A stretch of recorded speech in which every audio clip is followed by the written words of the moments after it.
He built his life to control everything.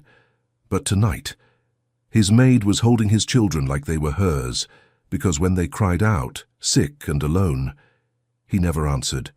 Two tiny boys, wrapped against her chest like a lifeline, while the man they belonged to stood frozen in his own home.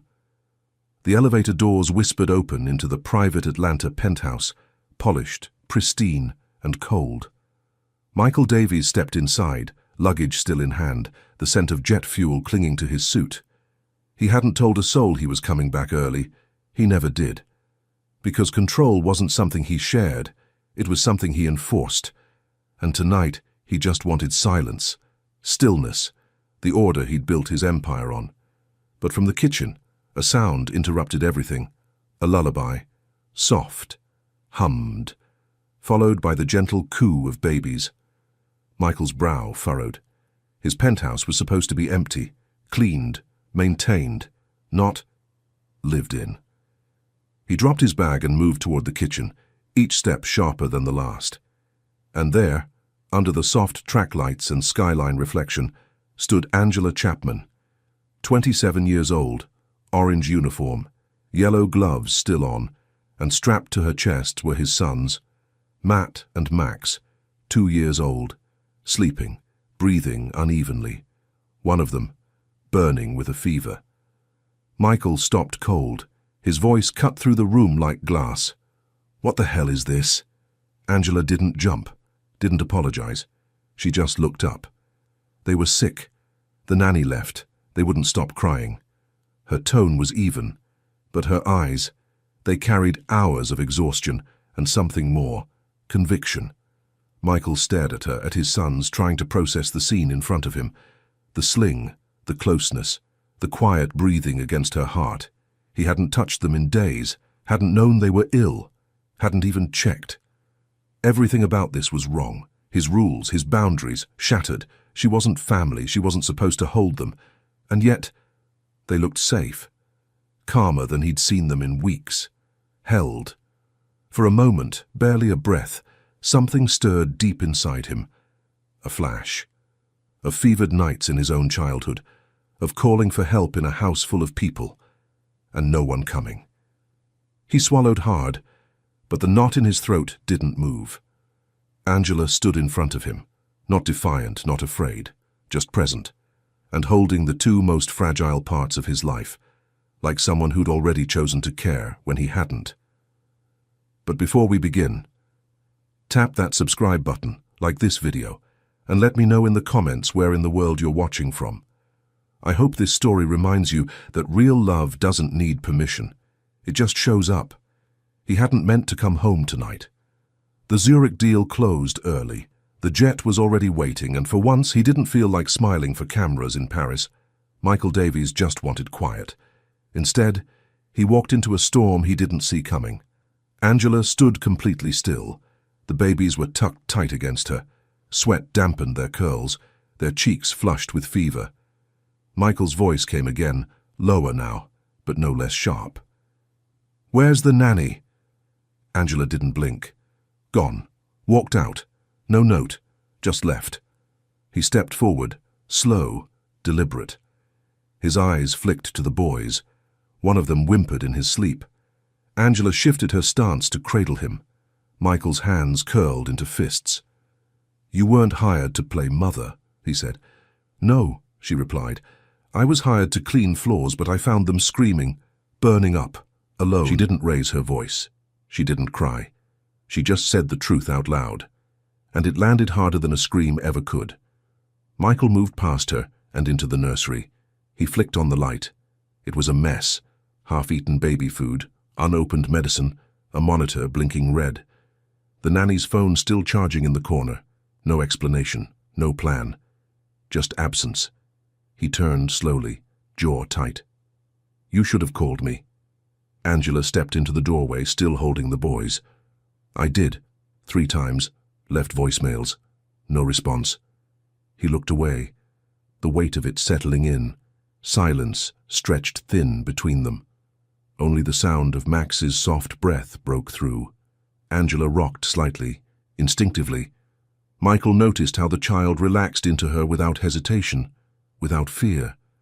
That trust, it wasn't built overnight, and he had no idea when it began, or worse, how long it had taken to form without him. "You had no right to touch them," he said, barely above a whisper. Angela's grip didn't loosen. "They needed to be held." Her voice cracked, just for a moment. "I wasn't thinking about rights, Mr. Davies. I was thinking about fevers and silence and what it means to cry with no one coming."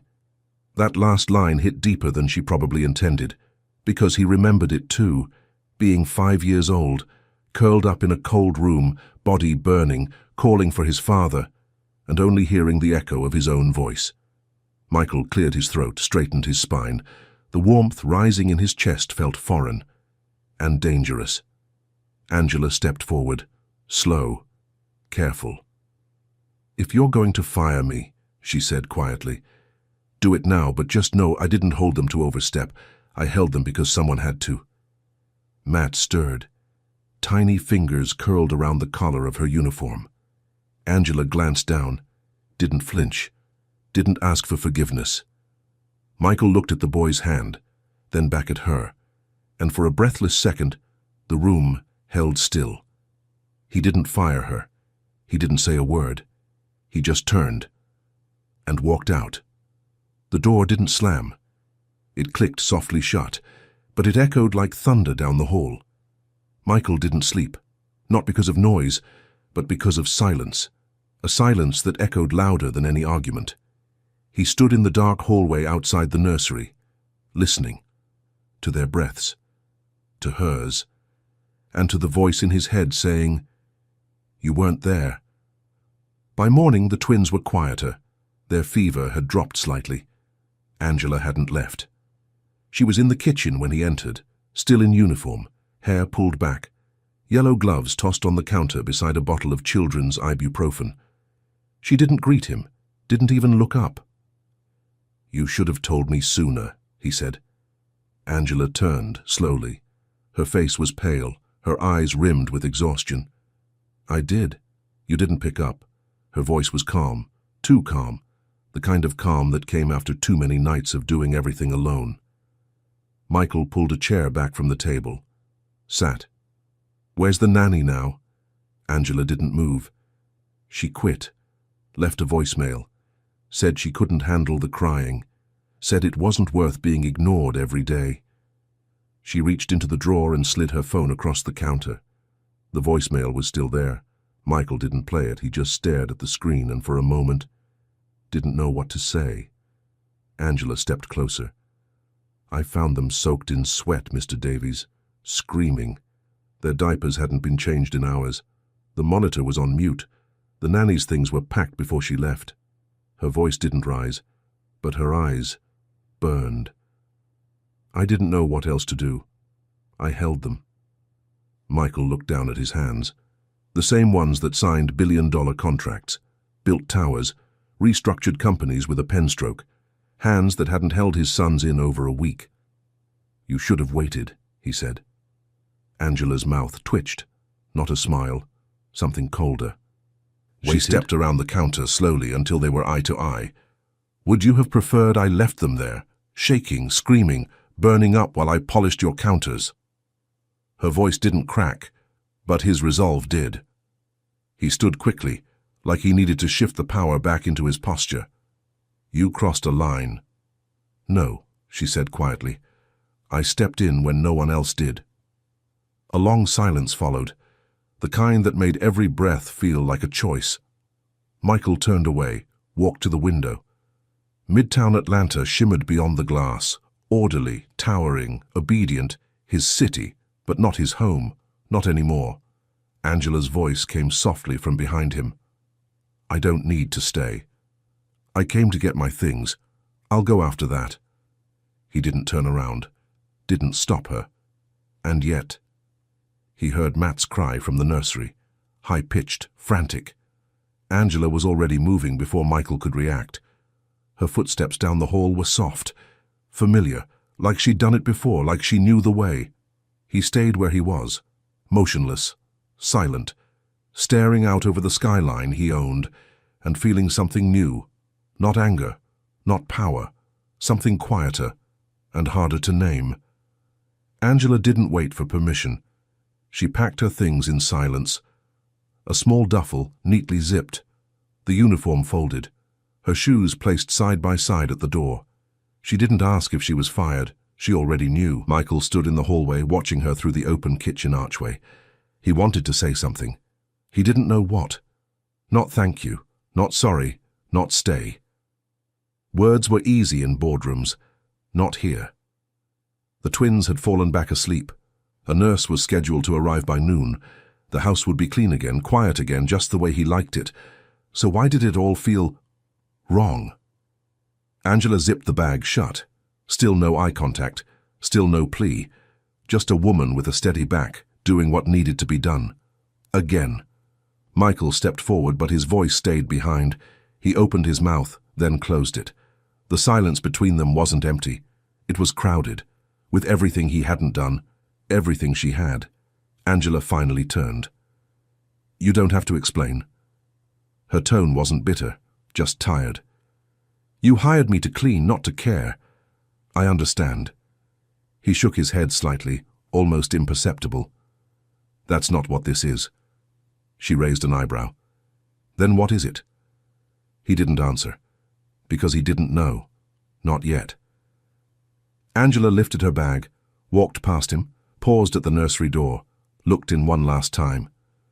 Matt shifted in his sleep. She lingered, just a moment, then started down the hall. Michael watched her walk away, and something in his chest moved, a slow ache, like grief, but older, like it had been waiting. He closed his eyes, and for the first time in years, he saw it again. A different hallway, marble floors, echoes of footsteps too far away. A little boy with a fever, crying into a pillow, hoping the maid would come check on him. She never did, because she wasn't allowed. He opened his eyes. Angela was at the door now, hand on the knob. She didn't turn it yet. You were right, he said quietly. She paused, still didn't look back. About what? Michael swallowed. His voice came out softer than he expected. About waiting, about crying and no one showing up. I know what that feels like. Angela turned then, slowly, her expression unreadable. But her eyes saw something he wasn't ready to show. Then maybe you understand why I did what I did. Michael nodded once, just once. But it said more than anything he'd said in days. Angela looked down, the duffel bag strap still in her hand, still unsure. She didn't move. Neither did he. The moment stretched, uncomfortable, unfinished, but not broken. And somewhere down the hallway, a baby stirred again. A soft, fragile sound, searching for something that felt like home. The door never opened. Angela stood there for a long time, hand still on the knob, her bag by her side. She didn't move, and neither did he. Michael didn't speak right away, didn't rush to explain himself, didn't offer forgiveness. What he offered was something rarer. Space. Finally, he cleared his throat. Sit down. Not an order, not a command. Just words, carried with something unfamiliar. Respect. Angela hesitated, then let go of the doorknob, walked slowly back to the kitchen, dropped her bag beside the counter, and sat. The room was still, just the hum of the refrigerator and the distant rustle of wind against the windows. Michael leaned against the counter, arms folded. Then finally he asked, "Why are you still here?" Angela met his eyes. "Because I don't walk out on people who need me." Her voice was steady, measured, but her hands, she kept them clasped tightly in her lap. Michael nodded once, then sank into the chair across from her. The silence stretched again, but this time it didn't feel hostile. It felt necessary. He tilted his head slightly. "Where are you from?" Angela blinked, caught off guard by the question. "Haven't been asked that in a while." Michael waited. She exhaled slowly, like she wasn't sure where to begin. Small town outside Macon, dirt roads, one stoplight. My mom worked night shifts at the diner, then cleaned houses during the day. She paused. I was the oldest, so when my siblings got sick, I stayed home. Learned how to sponge fevers before I learned algebra. Michael's eyes softened. Angela continued, voice quieter now. Got a scholarship to Clark Atlanta. Made it halfway through before my mom's kidneys started to fail. She couldn't work. I dropped out. Took every job I could find. She looked down at her hands. Cleaning was the only thing I didn't need a degree for. Michael swallowed but said nothing. Angela glanced at him. People think being a maid is just mops and bleach, but sometimes it's holding a child who won't stop crying, or staying late so the mother can cry alone in her room without guilt. She looked away again. It's not just floors, Mr. Davies. It's knowing how to be invisible, and when not to be. Michael stared at her for a long time. This woman, who he'd barely noticed for months, had lived 1,000 quiet battles behind that uniform, and she didn't owe him a single piece of it. Yet she gave it anyway. Finally, he spoke. Your mother. Is she okay? Angela's mouth pressed into a thin line, then shook her head.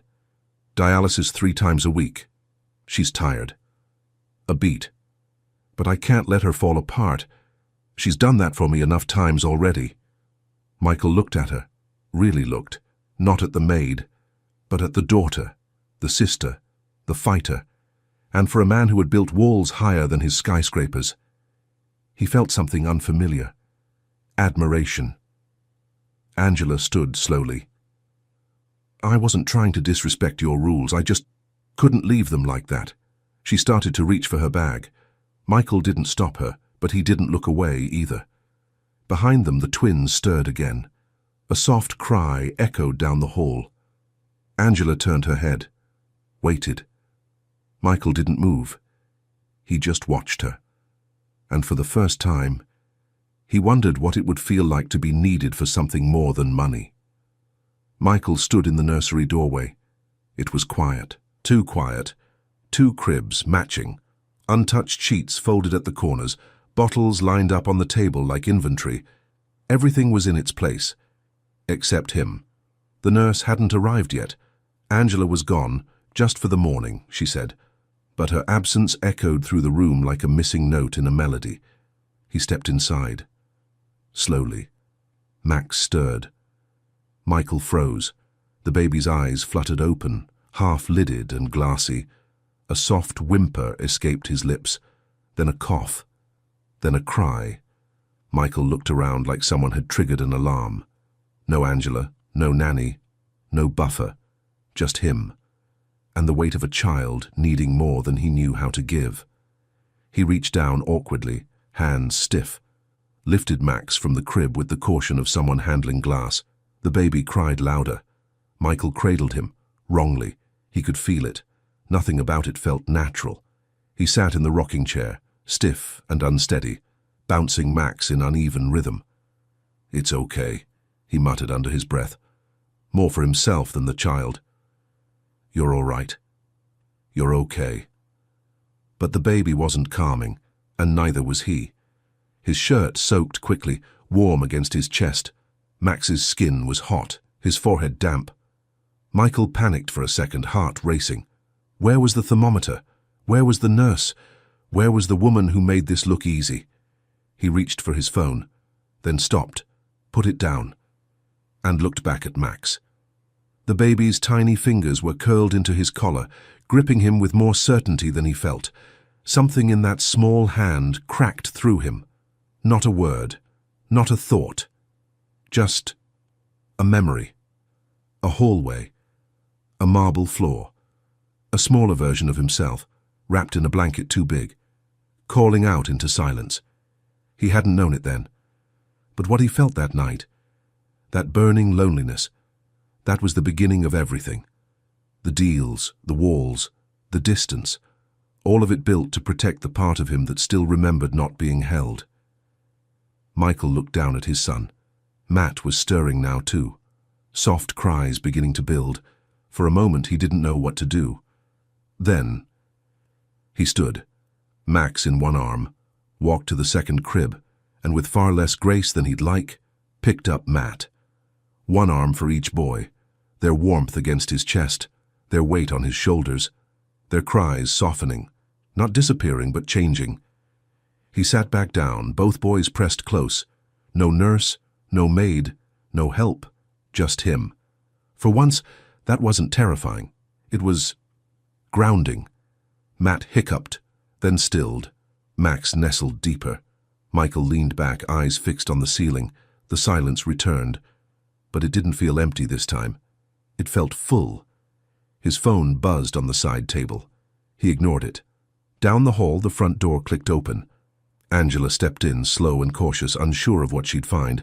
She turned the corner and froze. Michael didn't look up. He just kept rocking. Two boys asleep in his arms. No words. Just motion. Just effort. Angela stepped into the room, eyes soft. She opened her mouth, then stopped. Whatever she was going to say could wait. Because finally, he wasn't just holding them.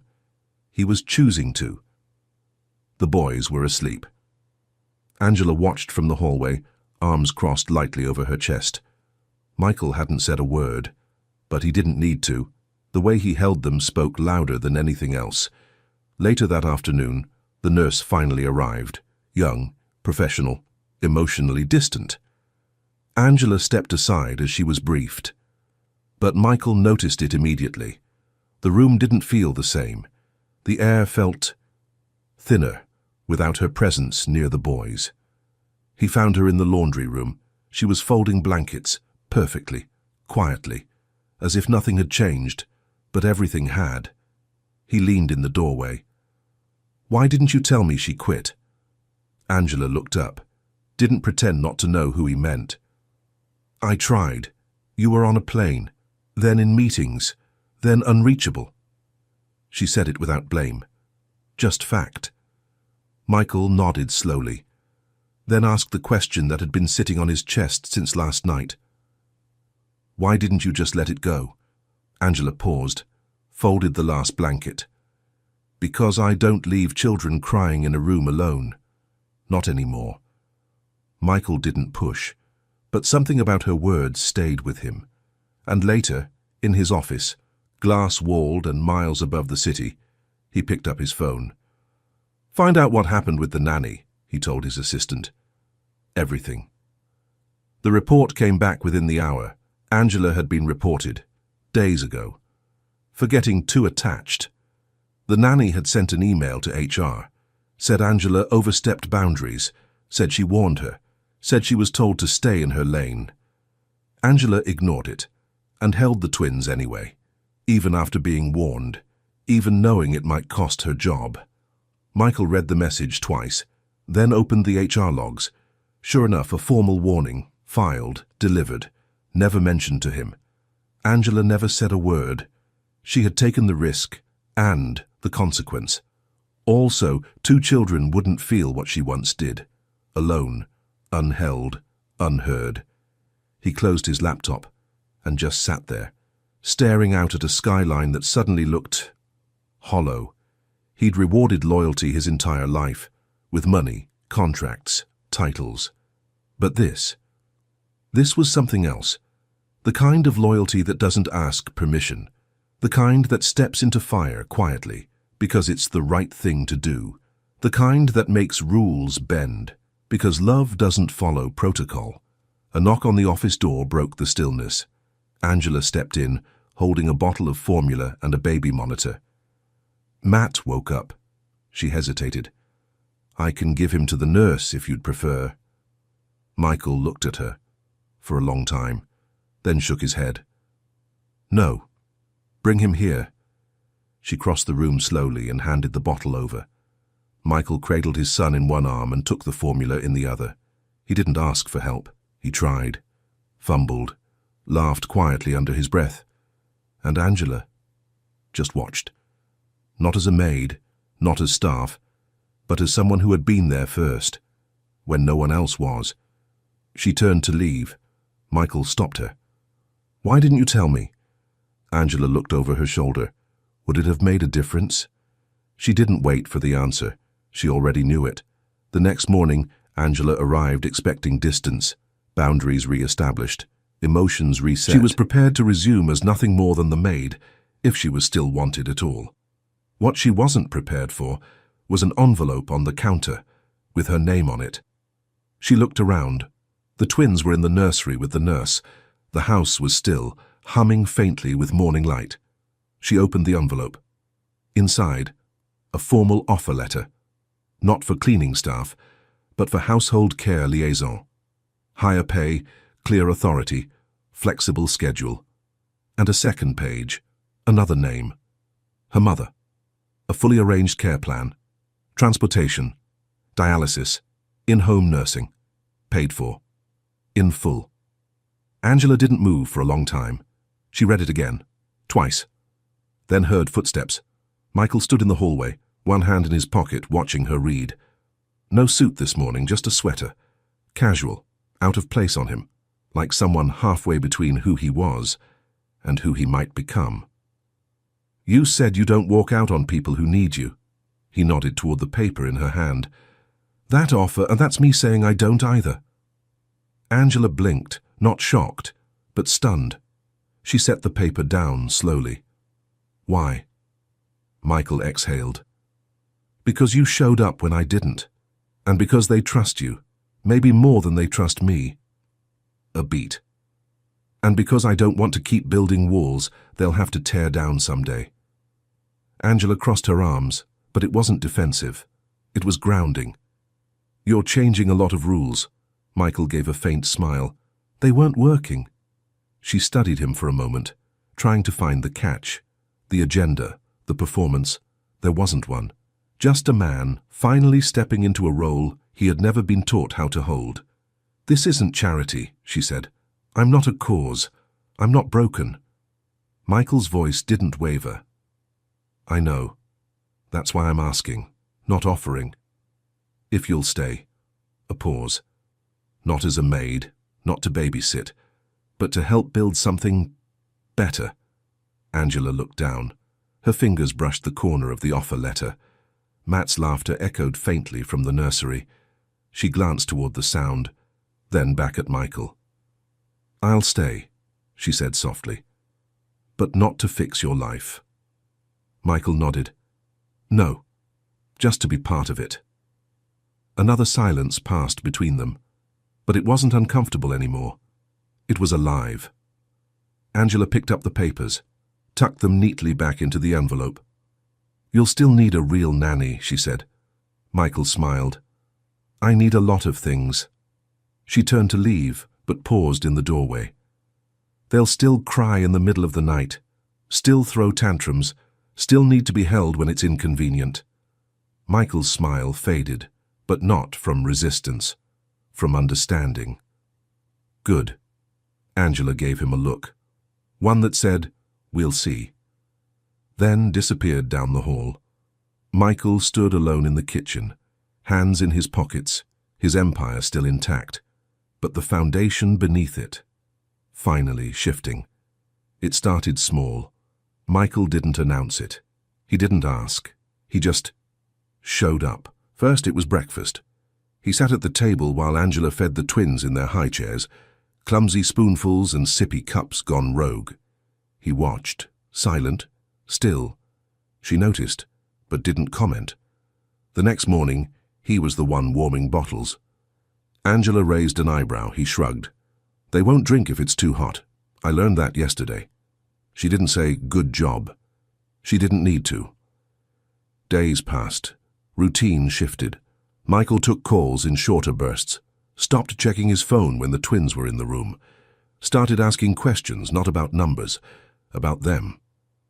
Why does Matt cry before naps but not bedtime? Does Max always suck his thumb when he's tired? Angela answered without judgment, with ease, like someone who'd learned to read needs before words existed. One evening she found him in the nursery, Matt on his chest, Max curled at his side, books scattered on the floor. Michael looked up, startled. We were reading. Or I was trying. Angela didn't laugh. She picked up a board book and sat beside them. She didn't tell him what to do. She showed him how to hold the bottle differently, how to swaddle without too tight a grip, how to recognize that Max's cough wasn't a cold, it was just a dry room. Michael listened, actually listened. And slowly, he changed. One night, the boys were fussy. Angela was rocking Max in the hallway when Michael emerged from the dark, Matt already in his arms. She paused. He did too, just for a breath. Then they stood there side by side, rocking, in sync. No words, just motion, just presence. Later, in the kitchen, Angela poured herself a glass of water. Michael leaned against the counter, his voice came quiet. I used to think being present was a waste of time. She looked up. Because you were always chasing something. Michael shook his head slowly. Because no one was ever present for me. I didn't think it mattered. Angela didn't pity him.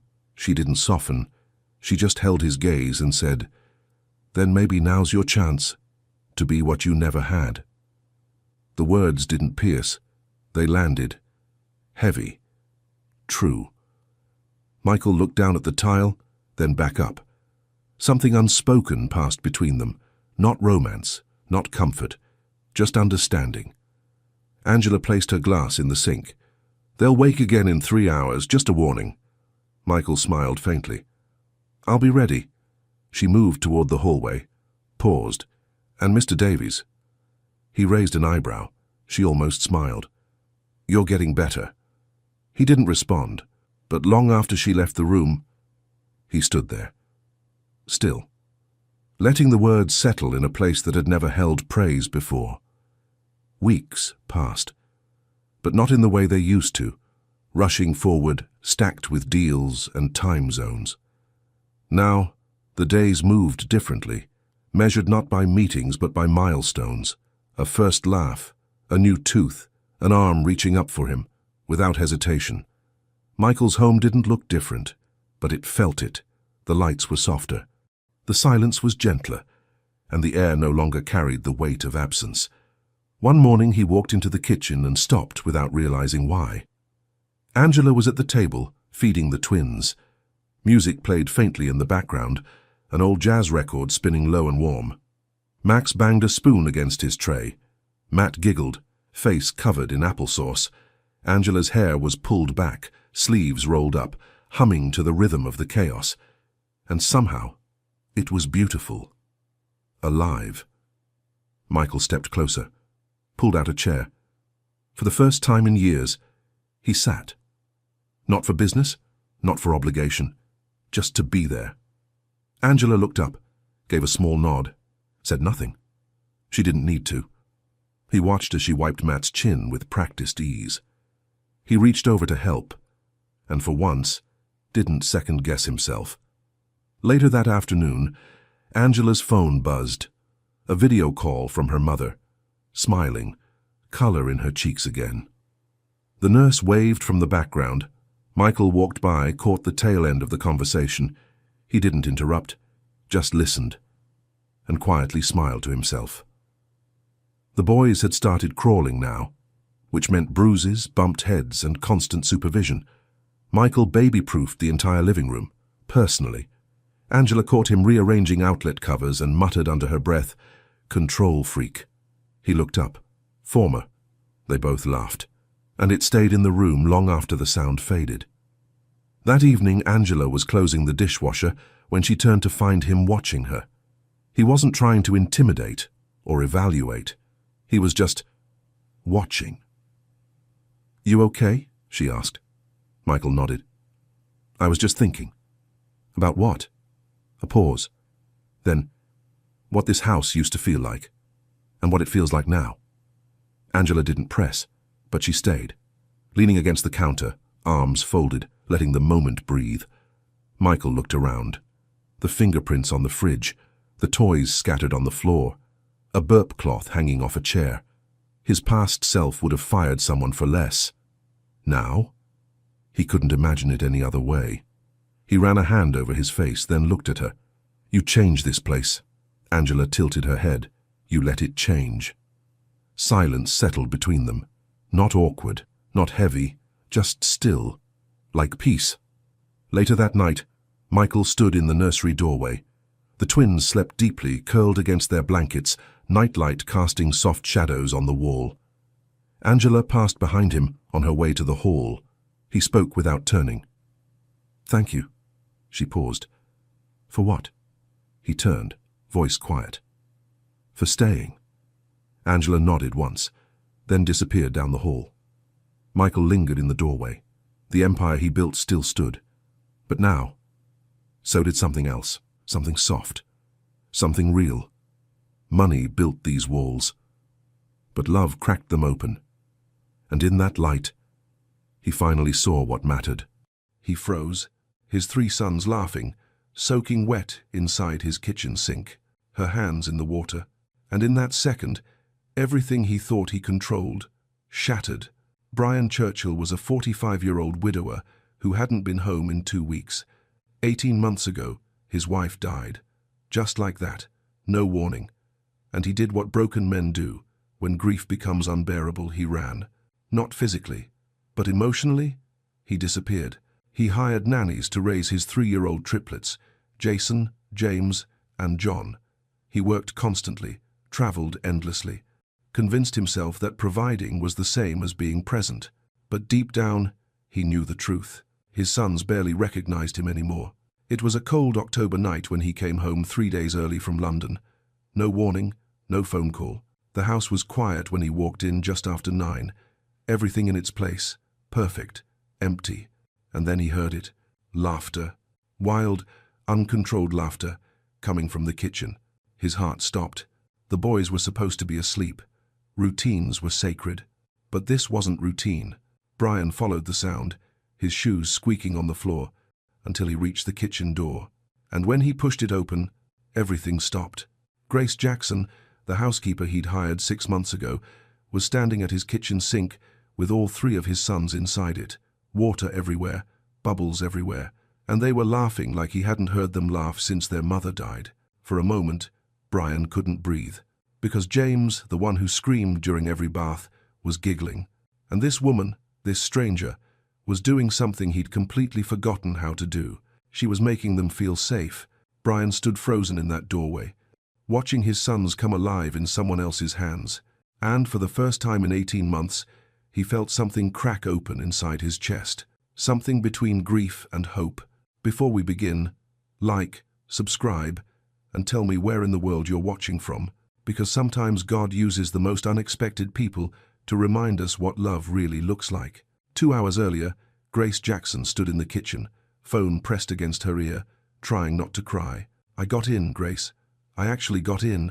Her baby brother's voice was shaking on the other end. Excited, scared, hopeful. That's amazing, Marcus, she whispered, gripping the counter. I'm so proud of you. But the tuition, the books, I don't know how I'm gonna. Don't worry about that. Grace cut him off, even though her stomach twisted. We'll figure it out. We always do. When she hung up, she stood there for a long moment, staring at nothing. Marcus was 18, first person in their family to get into college, and she had no idea how she was going to help him pay for it. Grace was 30, oldest of 6 kids, raised in a cramped apartment on Chicago's South Side, where her mama worked night shifts at the hospital just to keep the lights on.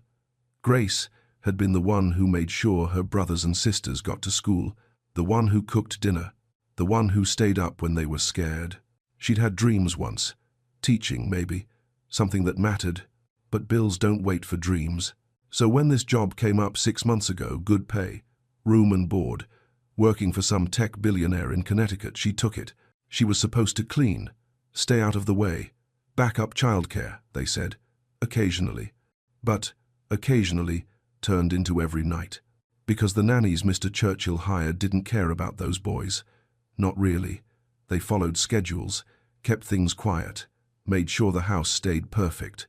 But Jason, James, and John, they weren't perfect. They were sad. And Grace knew what sad looked like in a child's eyes. Grace? She turned. James was standing in the doorway in his pajamas, clutching his stuffed bear, tears streaming down his face. Hey, baby, She knelt down. "What's wrong?" "Miss Angela left," he whispered. "She said she's not coming back." Grace's jaw tightened. "Another one? That was the third nanny this month. And it's bath time." James's voice cracked. "I don't want to go upstairs." Grace's heart broke. James had slipped in the big bathtub 2 months ago, hit his head.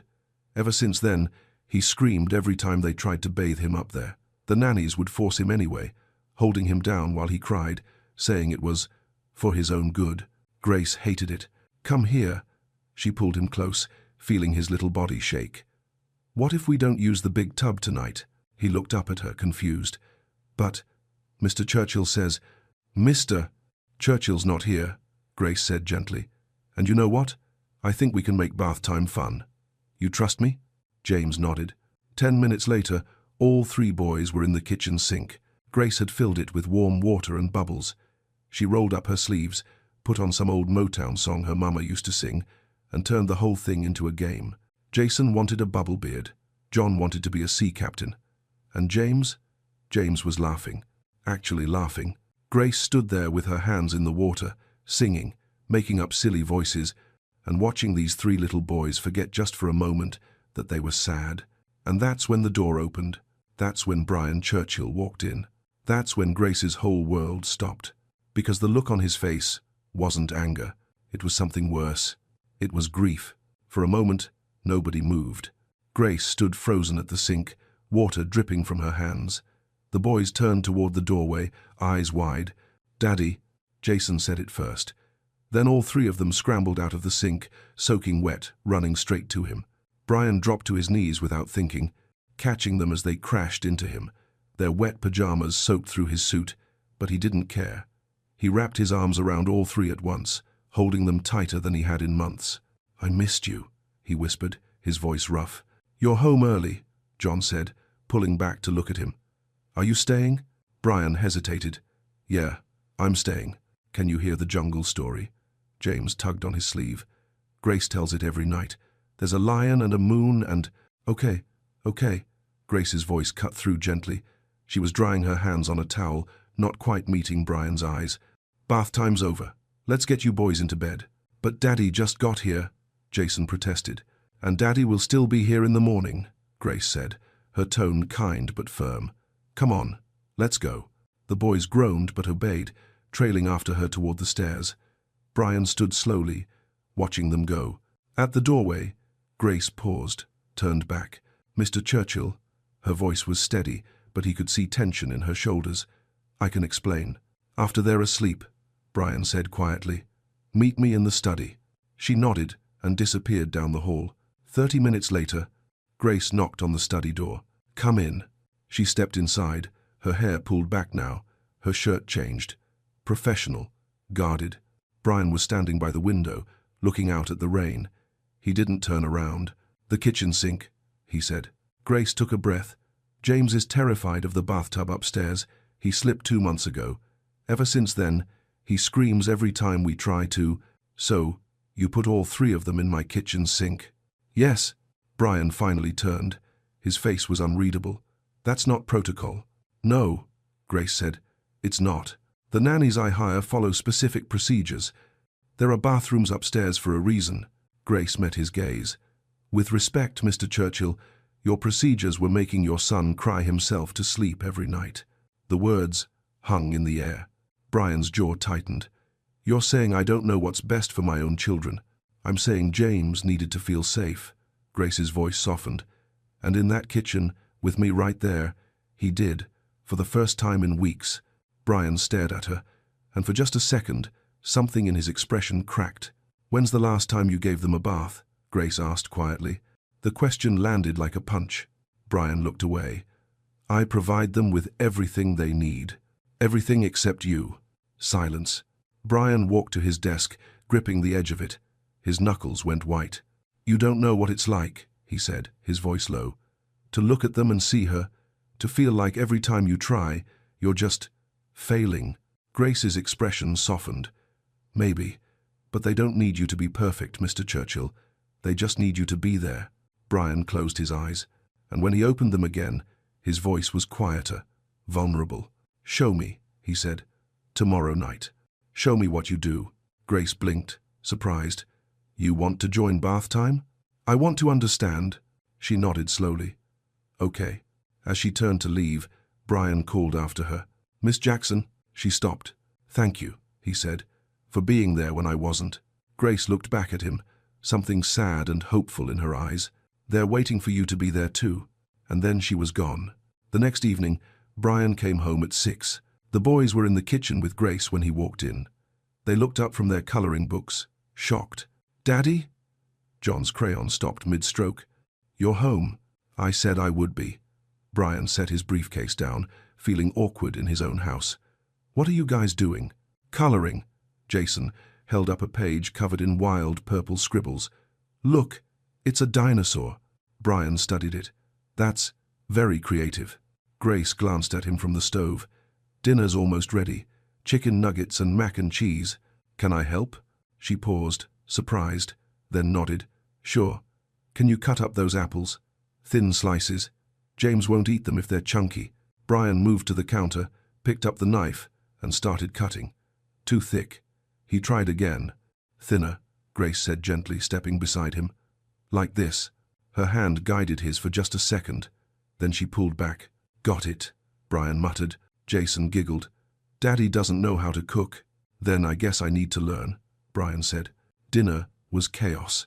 Spilled milk. Arguments over who got the blue plate. Jason singing with his mouth full. John dropping a nugget on the floor and picking it up to eat it anyway. Brian watched Grace handle it all with ease, redirecting, laughing, keeping things moving without ever raising her voice. He felt completely out of place, but he stayed. At 7:30, Grace led the boys to the kitchen. Bath time, she announced. James's face fell. In the sink again? If that's okay with your dad. 3 pairs of eyes turned to Brian. He cleared his throat. Yeah, the sink's fine. James's whole body relaxed. Grace filled the sink with warm water, added bubbles, and lifted James in first. I'm right here, buddy. James smiled. Brian stood back, watching, still unsure. Want to help with Jason? Grace asked. Brian stepped forward. Jason looked up at him, waiting. Okay, Brian said, his hands stiff. Let's get you in there. He lifted Jason carefully, like he might break. Set him down in the bubbles next to James. It's warm, Daddy, Jason said. Good. That's good. Grace handed him a washcloth. Just wash his hair, make it fun. Brian wet Jason's hair, applied shampoo. His hands were clumsy, uncertain, and then by accident he made the soap stand up in a mohawk. John burst out laughing. Jason looks like a punk rocker. Brian blinked. Then something loosened in his chest. He leaned into it. Yeah? What about this? He sculpted James's hair into spikes. The boys dissolved into giggles. Do, John! Do, John! They shouted. Brian made John's hair stick straight up. All 3 boys were laughing so hard they could barely breathe. And Brian, for the first time in 18 months, laughed with them. Really laughed. Grace stepped back, watching, a small smile on her face. This was what they needed. What he needed. After the boys were asleep, Brian found Grace cleaning the kitchen. Water was everywhere, towels in a pile. He grabbed one and started drying the counter. You don't have to. I want to. They worked in silence for a moment. Then Brian spoke, his voice quiet. I haven't heard them laugh like that since Catherine died. Grace stopped wiping. They've been waiting for you. I thought I was doing the right thing, giving them stability, the best of everything. You were protecting yourself, Grace said gently. But they don't need protection from you. They need you. Brian set the towel down, his throat tight. When it's just us, call me Brian. Grace looked at him. Then call me Grace. Something shifted between them. Small, fragile, but real. That night, Brian stood outside the boys' room, listening to them sleep talk about Daddy's funny bubbles. His chest ached. But this time, it didn't feel like grief. It felt like something thawing. 2 weeks passed.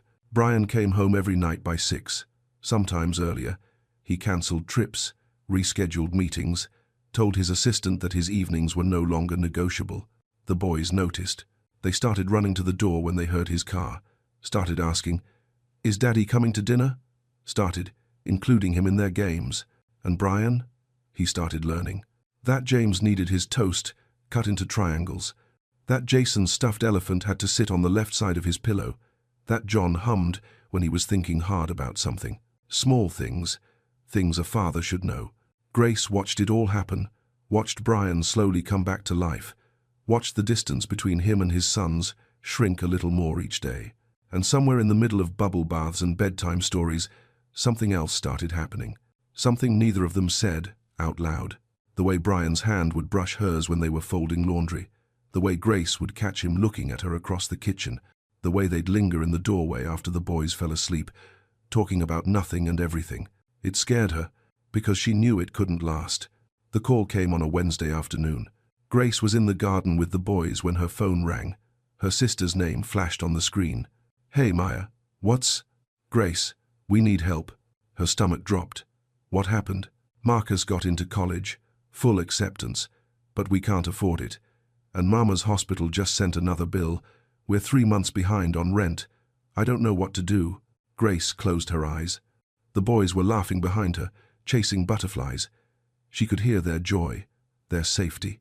"How much do you need?" 15,000, at least." "Grace, I'm sorry. I know you're doing everything you can, but I'll figure it out."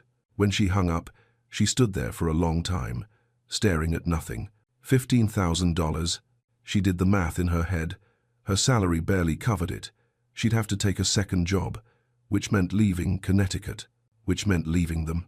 That night, Grace was quiet during dinner. "Grace, are you sad?" Jason asked, tilting his head. She forced a smile. "No, baby. Just tired." But Brian saw through it. After the boys were asleep, he found her in the kitchen. "What's wrong?" "Nothing. Just family stuff." "Grace."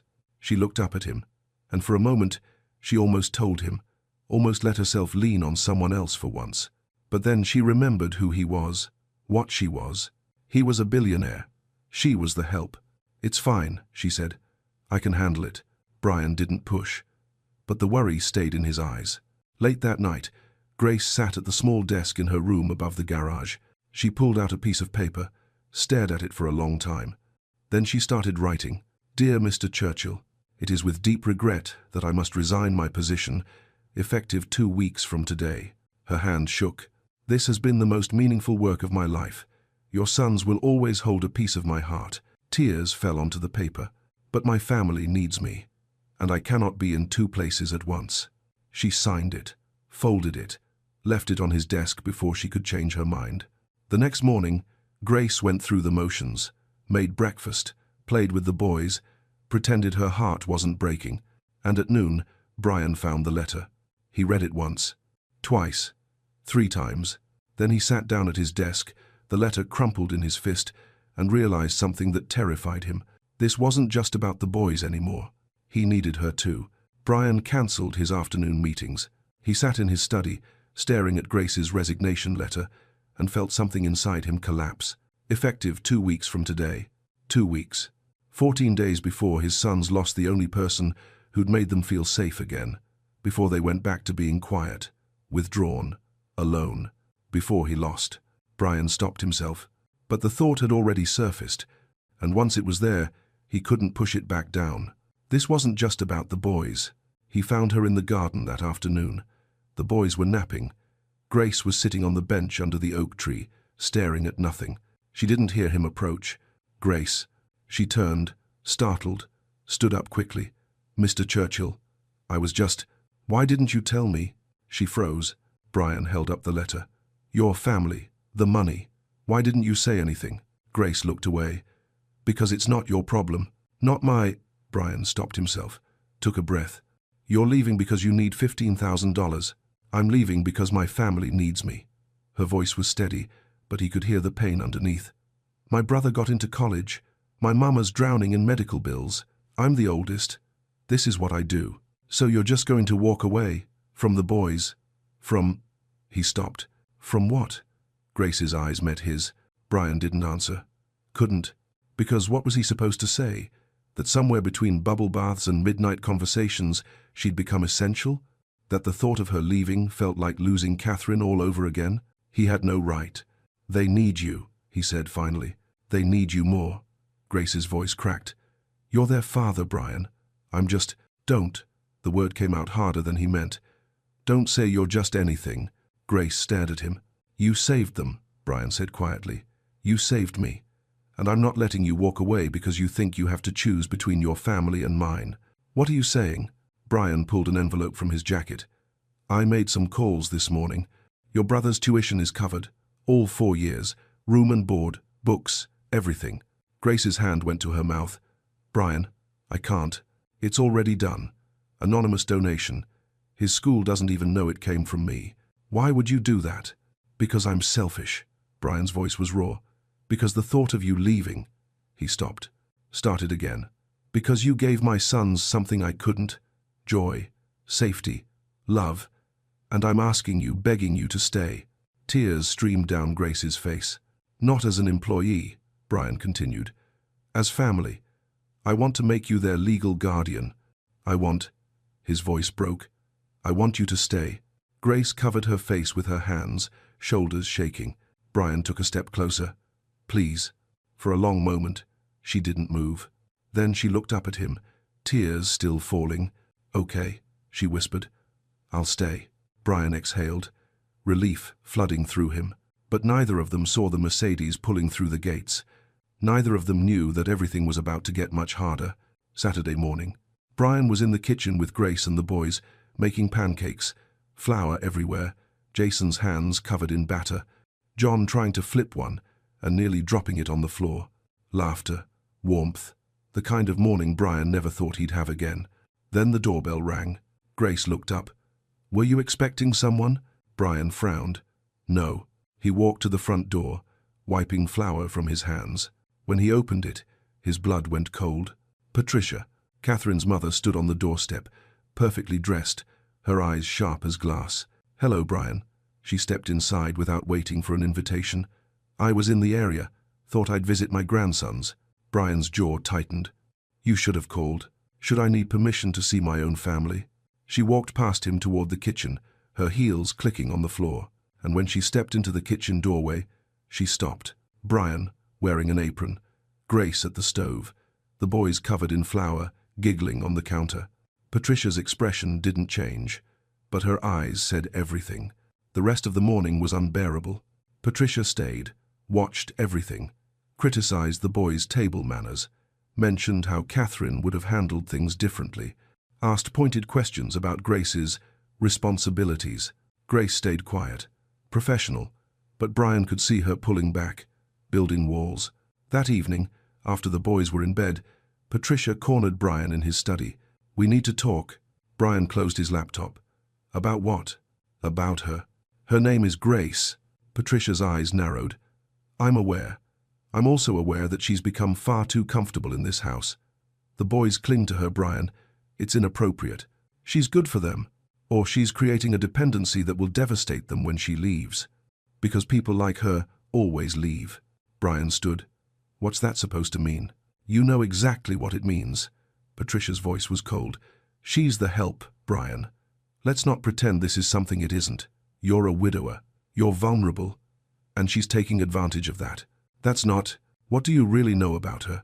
Her background? Her intentions? I know she loves my sons. Or she loves your money. Patricia leaned forward. Catherine has been gone barely 18 months, and you're allowing some woman to insert herself into your children's lives, into your life. Think about what you're doing. In the hallway, Grace stood frozen. She'd been bringing fresh towels for the guest room, but when she heard her name, she stopped. People like her always leave. She's the help. Taking advantage. The words cut deeper than anything she'd felt in years, because part of her had started to believe she belonged here, that maybe she wasn't just the housekeeper, that maybe Brian saw her as something more. But Patricia's voice was a mirror, showing Grace the truth she'd been trying to ignore. She didn't belong in this world. She never would. Grace set the towels on the hall table and walked away, her chest so tight she couldn't breathe. Inside the study, Brian's voice was low, firm. Grace is staying. As family. I'm making her the boys' legal guardian. Patricia's face went pale. You cannot be serious. I've never been more serious about anything. Then you're a fool. Patricia grabbed her purse and walked to the door. Paused. This will end badly, Brian. And when it does, don't say I didn't warn you. She left. Brian sat alone in the silence, his chest heavy. He didn't know Grace had heard. He didn't know the damage was already done. The next morning, something was different. Grace was in the kitchen when Brian came down. She had breakfast ready. The boys were eating. Everything looked normal, but it wasn't. "Good morning," Brian said. "Good morning, Mr. Churchill." Her voice was polite, distant. Mr. Churchill, not Brian. He felt the shift immediately, like a door had closed between them. The rest of the day was the same. Grace stayed professional, did her job, played with the boys. But there was a wall now, something she'd put up overnight that Brian couldn't reach through. At dinner, he tried. "Grace, about yesterday, my mother-in-law. It's fine." She didn't look at him. "She has every right to be concerned about her grandchildren. That's not what I... Excuse me, I need to start their bath." She left the room before he could finish. That night, Grace stood at the kitchen sink, the same sink where everything had started, and felt her heart breaking. She'd been foolish. So foolish. For 2 weeks, she'd let herself believe in something that didn't exist, that she could be part of this family, that Brian saw her as more than just the help. But Patricia's words had torn that illusion apart. "She's the help, Brian. Let's not pretend this is something it isn't." Grace looked down at her hands in the soapy water and realized the truth. No matter how much the boys loved her, no matter how much she'd started to feel at home here, she would never truly belong. Not in this world. Not in his world. Upstairs, the boys sensed it too. "Why is Grace sad?" James whispered to Brian during story time. "I don't know, buddy. Did we do something wrong?" "No, you didn't do anything wrong." But John climbed into Brian's lap, looking up at him with worried eyes. "Is Grace leaving?" Brian's throat tightened. "No, she's not leaving." "Promise?" "I promise." But even as he said it, Brian felt the lie in his chest, because something had changed, and he didn't know how to fix it. Late that night, Brian stood outside Grace's door above the garage. He raised his hand to knock, then stopped. What could he say? That he'd defended her to Patricia? That didn't erase the words Grace must have heard. That didn't change the reality of who they were. A billionaire and his housekeeper.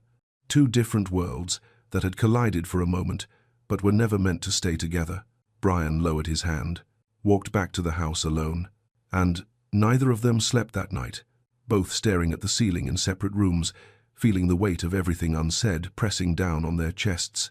Grace thought about leaving again, packing her bags, disappearing before this hurt any worse. Brian thought about how empty the house would feel without her, how quiet the boys would become, how much he'd come to need her presence in ways he couldn't admit. And outside, the night stretched on, cold, dark, heavy with the kind of silence that comes right before everything falls apart. Sunday afternoon, Patricia insisted on hosting lunch. A proper meal, she said, with proper company. She invited a family from her country club, set the table with china, made everything formal and cold. The boys sat quietly, uncomfortable in their stiff clothes. Grace was in the kitchen, told to assist with serving. Brian hated it, but he didn't know how to fight his mother-in-law without making things worse. Patricia served pasta. Expensive, elegant, with shellfish. Grace was clearing plates when she saw it. Her blood went cold. "Mrs. Whitmore," she stepped forward quickly. "James can't eat that. He's allergic to shellfish." Patricia waved her off. "A little exposure builds immunity. My doctor friend told me so." "No," Grace's voice was firm. "He's severely allergic. Please don't.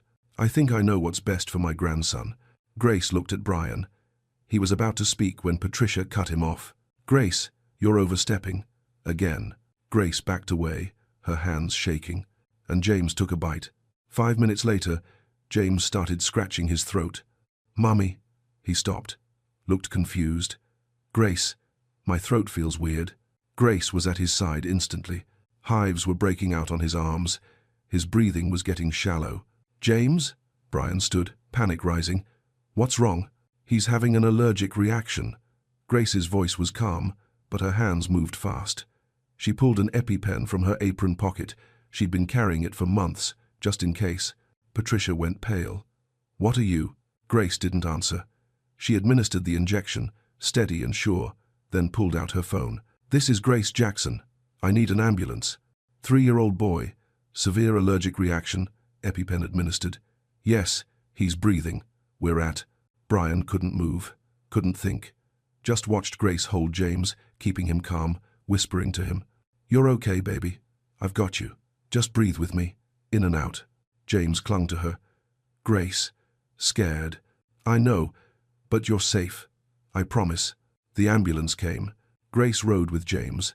Brian followed with Jason and John. At the hospital, the doctor pulled them aside. "You saved his life. Another few minutes and this could have been much worse." James was in a bed, recovering, and he wouldn't let go of Grace's hand. Jason and John sat on either side of her, pressed close. Brian stood in the doorway, watching, and something inside him shattered. This woman, his mother-in-law had called the help, had been prepared, had carried an EpiPen for months against everyone's advice, had known his son better than anyone, had saved his life. Patricia appeared beside him, her face pale with guilt. She looked at Grace holding James, at the way all three boys clung to her. "I was wrong," Patricia whispered. Brian didn't respond, because he was done listening to anyone's opinion about Grace. Later, in the hospital cafeteria, Brian sat across from Grace. She looked exhausted, shaken. "I found your resignation letter," he said quietly. Grace looked down. "Brian, I'm not accepting it. Your mother-in-law made it very clear where I stand. I don't care what she thinks." Brian leaned forward. "Grace, you saved my son's life today, but more than that, you've been saving all of us since the day you got here." Tears filled her eyes. "Stay," Brian said. "Please, not because I'm asking you to, because you want to, because you're family." Grace's voice broke. "People like me don't belong in families like yours. Then maybe I've been in the wrong family." Brian reached across the table, took her hand. "Maybe the right family is the one you choose, the one that chooses you back." Grace stared at him, tears streaming down her face. "I'm staying," she whispered, and for the first time in days, Brian breathed. 6 months later, spring came to Connecticut, bringing warmth after a long winter. The Churchill estate looked different now.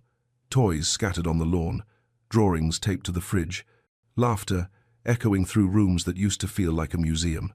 Brian had restructured everything, came home by 5 every day, no weekend travel, no more running. The boys were different too, louder, happier, more alive. And Grace? She was still there, not as the housekeeper, not as the help, as family. One evening, Brian stood in the kitchen doorway, watching. Grace was at the sink, the same sink where everything had started giving the boys their bath. They were 4 now, still giggling, still splashing, still turning bath time into an adventure. But this time, Brian didn't just watch. He walked over, rolled up his sleeves, joined them. "Daddy, you're getting soaked," John squealed. "That's the point, isn't it?" Brian grinned, making bubble beards on all 3 boys. Grace caught his eye and smiled. And in that moment, Brian realized something. He'd spent 18 months trying to control everything, trying to keep the grief at bay by staying busy, by keeping his distance, by doing everything the right way. But Grace had shown him something different, that sometimes love means getting messy, means breaking your own rules, means showing up even when you're scared of getting it wrong. Later that night, after the boys were asleep, Brian and Grace sat on the back porch. The air was warm. The stars were out. "Jason drew another picture today," Grace said softly. "Yeah? 5 people this time. You, me, and the boys. He titled it, 'My Family.'" Brian's throat tightened. "Is that what we are?" Grace looked at him. "I think so. Don't you?" Brian nodded. "Yeah, I think we are." They sat in comfortable silence for a moment. Then Grace spoke quietly. "You know what I think?" "What?" "I think God knew exactly what he was doing, bringing me here, to this house, to your boys." She paused. "To you." Brian reached over, took her hand. "I think Catherine would have liked you." "Yeah?" "Yeah. She always said the best things in life come when you're not looking for them, when you stop trying to control everything and just let Grace in." Grace smiled, tears in her eyes. "Grace, that's ironic. Maybe. Or maybe it's exactly how it was supposed to be." The next morning, Brian came downstairs to find chaos in the kitchen. Grace was making pancakes with the boys, flour everywhere, batter on the counters, music playing. Pure, beautiful mess. Grace looked up, caught him watching, and laughed. Don't just stand there. We need help. Brian walked over, and as he stepped into the noise and the laughter and the mess, he felt something he hadn't felt in years. Complete. Not because everything was perfect, but because everyone he loved was right there. Present, laughing, together. That evening, Patricia called. "How are my grandsons?" she asked, her voice softer than it used to be. "They're good. Happy." A pause. Then, "And Grace, is she still there?" "She is." "Good." Patricia's voice cracked slightly. "That's good, Brian. Catherine would be proud of you."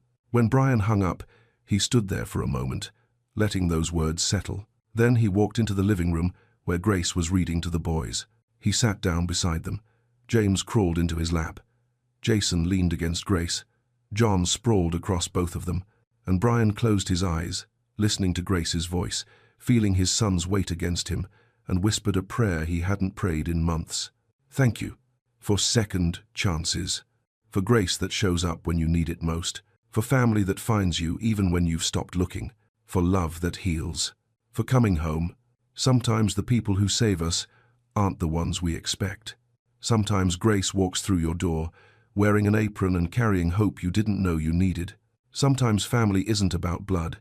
It's about who shows up, who stays, who loves you through the mess." Brian Churchill learned that the hard way, but he learned. And in a kitchen where 3 little boys once learned to laugh again, a broken man learned something too. That being a good father isn't about perfection. It's about presence. It's about love. It's about grace. If this story touched something deep in your soul, I want to hear from you. Hit that like button.